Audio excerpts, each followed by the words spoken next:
আউযুবিল্লাহি মিনাশ শাইতানির রাজিম। বিসমিল্লাহির রহমানির রহিম।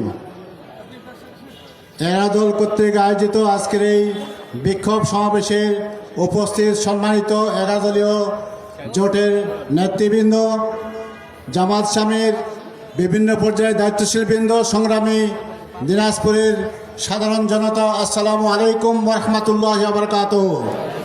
সম্মানিত ভাইসব, কেবল 12 তারিখে ভোট হইল, এই 2-3 মাস না যেতে আবার আন্দোলনে আমাদেরকে নামতে হলো। আপনারা সবাই দেখছেন আমাদের আমিরে জামাত প্রতিদিন আন্দোলন করতেছে সংসদে।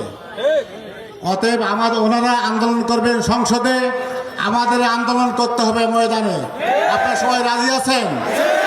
যতক্ষণ পর্যন্ত এই দাবি মানবে না ততক্ষণ পর্যন্ত এই সরকারের বিরুদ্ধে আমাদের আন্দোলন চলমান থাকবে।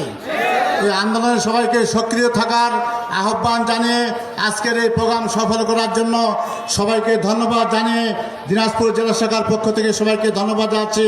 আসসালামু আলাইকুম ওয়া রাহমাতুল্লাহি ওয়া বারাকাতুহু। ব্যানার সহ নেতৃবৃন্দকে আগে যাওয়ার তো দেন।